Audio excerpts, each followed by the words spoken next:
Well, after months of speculation, the president finally last night announcing a reconfigured cabinet. That's his national executive, which includes the introduction of 2 new ministries. Civic movement Rise Mzansi is cautioning South Africans against falling for what it calls political window dressing. The organization says changing personnel without a clear plan will not solve the country's crisis. To discuss their reaction further, I'm joined now by the national convener of Rise Mzansi, Songezo, Zibi. Songezo, good afternoon. Welcome. You're pretty clear in your statement that we must not expect much to change in the workings of government from what the president has just done. Why are you that skeptical?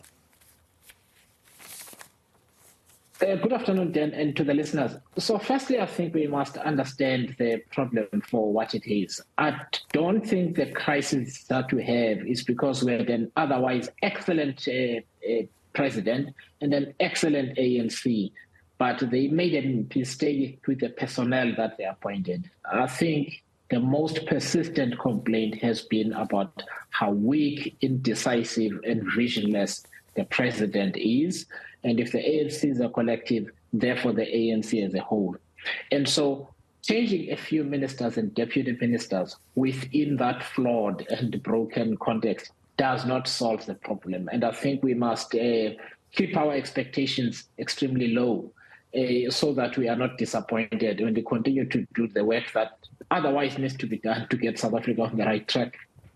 Yeah, you make a very interesting point as well in your statement. You say you're calling this window dressing because we have a Minister of Electricity, but we don't have ministers for the other key challenges that the country is facing, such as unemployment, inequality, poverty, and so on.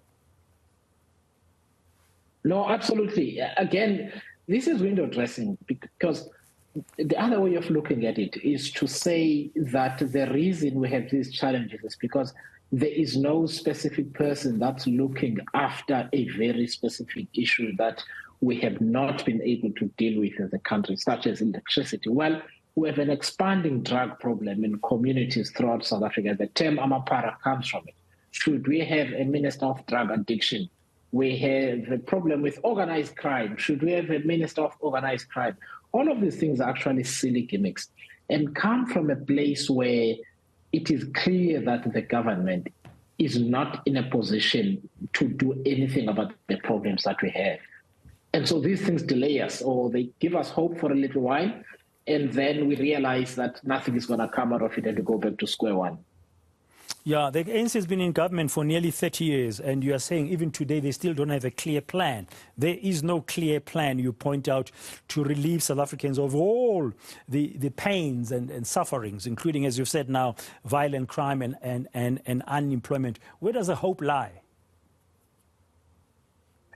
So I think the first thing that we must do then, before we get to the hope, is to recognize that we are dealing with a governing party that has lost the capacity to even corral South Africans to work towards common goals, because we have become a disintegrated society. The ANC has lost its convening power.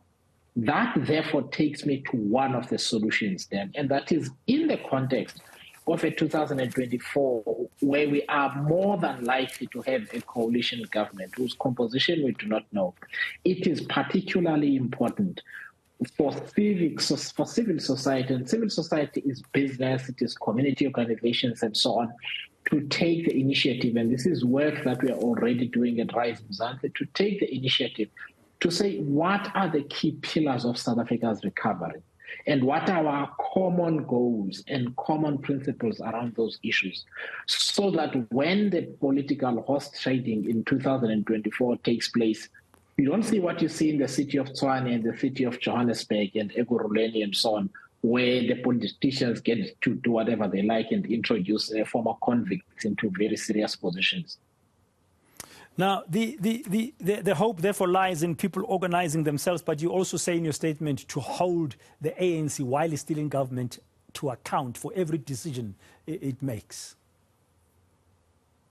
No, absolutely. That's important. In a democracy, especially a democracy such as ours, where the electoral system has no specific instruments for holding the elected to account. It is important that civil society and some political formations as well speak with one voice around some of these issues. Let me give a specific example for the viewers at home then.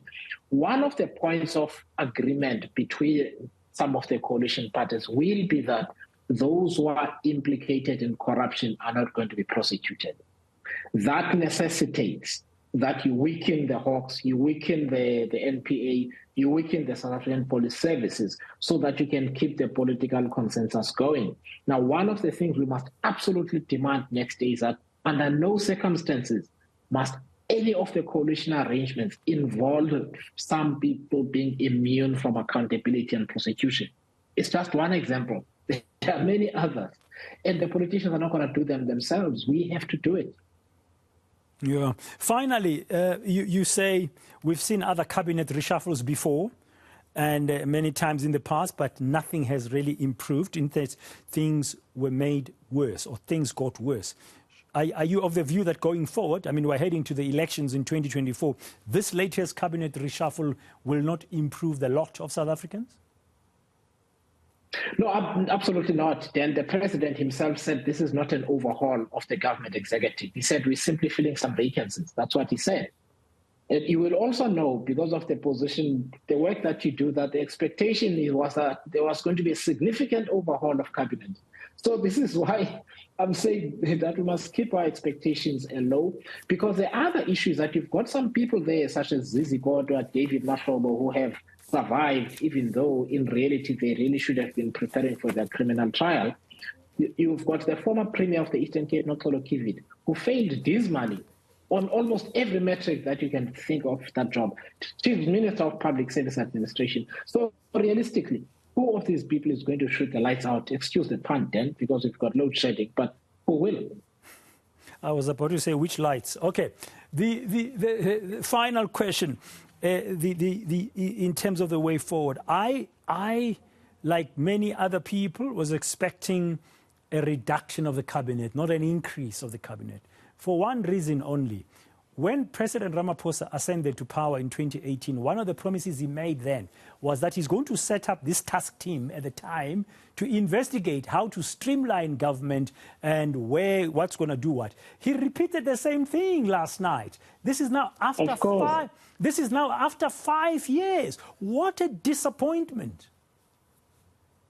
So absolutely, then that tells you either he doesn't want to do it or he doesn't have the space to do it within the ANC. And if both things are true, it also means that there is a lot that either him or the ANC or both are not able to do, which goes back to my initial point, which is it is really, really important that on some of the key issues, we begin to convene, because in 2024, the ANC will not be there to convene all of these stakeholders. And in any event, they've lost faith in the ANC now. And you do not want stakeholders contesting one another when there are serious crises to deal with in society. Songezo, Zibi, as always, a pleasure talking to you. Thank you very much for your time and insights here as you share with us your view as the convener, national convener of the civic movement Rise Mzansi.